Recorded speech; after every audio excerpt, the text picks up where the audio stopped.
Hello and welcome back, everyone, to another session with myself, Brian Cassidy, who is an associate here at Dynamite Lifestyle with the legendary Kim Calvert, taking the lessons from Bob Proctor and probably the lessons that everybody in life should always start to get to understand. So I hope you are all well. I am grateful to be here as always. So, as always, I am sitting studying to figure out what it is that I could say that could help each and every single one of you to move a step closer to whatever it is you desire. So what I always was sitting there with, and I was hearing people talking about, everybody understands the symptoms of COVID now. So you'll always get the loss of smell and loss of taste and this, so on. And you've got all the symptoms when you get the flu, you've got the symptoms of this. So what I wanted to come here, probably in a more negative content or notion of what you wanted, what is it, the symptoms of failure? Because that is something that I know that many people don't really have any awareness around, and I know from my study that awareness and understanding is the key to your breakthroughs, the key to you moving forward without worry and fear. So what is it that I wanted to highlight? There's symptoms of failure that you need to watch out for, that if you have these in your life, you are going to have to eradicate them. So what are the top symptoms of failure? You don't recognize what you want. A lot of people, you up and ask them, what's your goal? Don't have a goal, don't know where I want. And that is somebody who's not got direction, who's not got clarity, and doesn't know where they want to go. So that's number one for anybody. If you do not set your, everybody's got a ship, set sails, but if you don't put the ship in a destination, it'll just blow with the wind or in the sea. And that's what people are doing. They're just blowing with the wind, and they're blowing with other people's dreams and not their own, and then they always figure out why they're not fulfilled or not why they're satisfied. So the number one key is that getting that right. You got to recognize where you want, you got to recognize where you're going, and when you have that, you've got really clarity and stuff. When you get up in the morning, you know what you have to do today, you know where you're going. These things are great. These are going to give you build momentum, and that's what we all want in life. So, but there's one thing that always stops it. Another symptom of failure is procrastination. That is something that a lot of us will put our hands up, and even myself, I've seen myself over and over at times that I've been procrastinating about this and doing that. There's something right now in your life that you've been putting off and putting off. Well, it might be small and it might be irrelevant to getting you your ultimate goals in life, but I can tell you now, them wee things over and over and over time, you're building a program within you that you procrastinate and you don't make decisions. You literally find it nearly impossible to make decisions, and if you don't, decisions are the only thing that starts moving us. When you make a decision, I'm going after something, that's what you want to be doing. But if you procrastinate and hem and ha, and you question yourself and you doubt yourself, well, that becomes the most frustrating kind of environment to be in, and that's where most people fall in lack, and that's where all those people are failing. So number two, procrastination is a real serious one. A lot of us all have a wee bit of that in us, but guess what? Until you get understanding and awareness of who you truly are, then that's when you can only go break it down. Number three, lack of interest. What does that mean? I was talking to somebody who just great joy, and they tell me the great enthusiasm for the work they're doing, and I literally was buzzing with it, because that word enthusiasm is that word spirit. It's the opposite of interest. People who are trailing their feet around them, people who just don't have any hobbies, don't really have really interest in anything other than something that's negative or something that they have no idea about, but that's the only thing interests because somebody else is interested. That's because they lack spirit. They lack, we don't say they lack that. That's a wrong word, but I mean, they have full potential, limited potential in there, but it's not been expressed at any time at all. He is suppressing at all time the person with lack of interest. Big sign of failure. But if you, with another hand, one of our clients this week told me about the word enthusiasm. It's a word that I have. It's a word that I enjoy, because I'm enthusiastic to come on here each and every single week. To anybody that is listening and to give value, I'm enthusiastic about it, and that's what we call spirit. That's the other word for it, because in the Think and Grow Rich, you talk about the QQS formula. QQS formula is quality, quantity, and spirit. And you can have all the quality in the world in your job, you can have all the quality in your relationship, you can have all the quantity in it, but if you do not have any spirit, it is absolutely good. It's in the spirit the way you do it. That's the doing. In spirit. That's what you always want to be, and that's when you're always getting your greatest ideas And enthusiasm is one of them words that you want to grab a hold of and be enthusiastic about everything that you can be. People hate being around me at times and that enthusiastic. This is the most amazing cocktail in the world. This is the best pint in the world. I have been always like that, but I know by saying it and repeating it, I'm exercising that enthusiasm within me, whether it's for this or whether it's me when I'm out with friends and stuff. So, number 4, relying on excuses, alibis. Everybody that just kind of falls in that, this is what it is. I can't do this, and because of this, and I am the way I am because of my parents and this, and I am the way I am because this happened to me 14 years ago, or this, I am the way I am because this happened 2 years ago.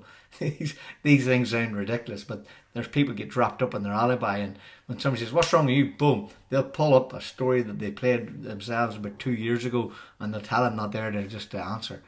People love, if you say what's wrong with you, they'll give you something 100% of the time, and that's another symptom of failure. If you do want to stay away from failure, you want to stay away from excuses, because the worst excuse is a good excuse. Bob Proctor's saying, and I've heard that all the time. Number 5, blaming others. This is one thing that everybody knows, that there's no problem within them, it's all outside them. Obviously it's the opposite way about, but it's a symptom that is like, if you hear of somebody and you know that they're failing at somewhere area in their life, because that's what we always try and do. Blame somebody who's not even in their presence, always when they're not there, always looking to blame another. And that is something that I wrote down, and I took a good laugh, because I see myself always willing to blame somebody else. You have to remember, there's no causes outside of yourself that did not. Anything outside of you right now is only a cause of what you've been thinking in your own state of consciousness. And that's what we always hear. So every single thing that happens to you or is going on in your world is your fault, and you're to blame for it. And if you do that, you take back the power. When you blame another, you blame the government, you blame this, you blame the living crisis and gas companies, whatever it is. When you start doing that, you take away the control. You lose the power. And we are creative beings. We can create and achieve anything that we desire. And when we blame another, we give them the power over us, and we lose that power. So you don't want to do that. Another symptom of failure. 6, weakness of desire. That's something that we all do, because people have been suppressed so many times, because there's not many out there living the life that they truly want. When you don't see as many people living their true desires, then that stops you from living yours. And that is true, and that has been your environment and your 5 friends and people. If they're not pushing themselves, then you're certainly not going to push yourselves, and that's a massive symptom to fear or to failure. And I never had any lack in desire, because I knew I'd rather die than not do the thing that I set my mind out to do. I know when I make a decision, I'm going to give it all. I am that kind of person, which is very grateful. But each and every single one of you, if you don't have a desire in right now, it's very easy. You start with a want, and that's what you want to do. You've got that want, it precedes desire. You start wanting things, and you'll start bringing that burning desire to the surface, and that's where you start to work, and you can lay the foundations for what it is you moving forward. So, weakness of desire, number 6 was a symptom thing. What I wrote down here for number 7 was fear of criticism. Who on earth out there has not got that? What do they think of me? Most people in life don't do anything. They never move because they're afraid of what their neighbour says. They're afraid of what their old school friends might say. Just a mentality. Some people are living the mentality of their high school grades, or their school grades. They're just living that still mentality. They're living off that, what somebody graded them in school as, and what their teacher said, and they're still doing that because they are fear of criticism. They're feared to get wrong. They literally get up every day and they don't want to do anything. They don't want to step out into their own greatness, because they fear so much that what could go wrong for them will go wrong and all that, because it's not about what actually goes wrong. Remember that. Life's about 10% what happens to you and 90% how you respond to it. And most of the times we're responding to other people's opinions, other people's thoughts. Absolutely, it's none of their business what's going on in your life. And it's none of your business what they think of you either. And that's one of the greatest things that I've figured out in the joy. When you understand you and you know where you're going, you haven't got time to worry about what they're thinking. And that's one of the greatest things for people who are successful. Don't worry about fear of criticism. Every single person that's done anything great was criticised before they done it. Criticism is the understanding, the knowing that you're doing something right. I look for it. When I'm getting it, I'm going the right direction. When I'm not getting criticised, I'm certainly doing something wrong. I must be holding one of my fears up. So I'm always continuing to look for that. Number 8. This is the final one I want to bring in. I could go on for symptoms of failure. You can give number 20 or 30. You go on all day. But these are one of the ones that I wanted to highlight. If you've got any of these here, you got to do it. Number 8. Compromising with poverty. What is that? Compromise. Just because you see others not having what they want, you'll just go along with it and say, well, I don't want to be looking too big. Compromising. You're starting to live, it's people think it's easier to live a poor life than it is to be going after to get rich. You don't have to get rich for once. Poverty, you have to fight and be poor every day. You have to live that mindset. You have to live that feeling. And that is something that I do not wish to do, because I like to make the most of my life. I want to be here, and like I said in a post yesterday, I want to make every breath count. And what I can't do that by is compromising with poverty. Literally just going along with it, accepting the conditions you've been given, accepting what the government has been saying, accepting the so-called living crisis. That's you compromising your ultimate ability to be the best version of you, and it's up to you to decide whether you compromise that or not. Now that leaves me with, I know that, what do you mean by not compromising? Well, have you educated yourself in understanding the word of money and riches? Because it's only through understanding awareness that you're going to break through that keys and that limitations that you have set up placed upon your own mind. These are the differences. These are the differences that have changed my life.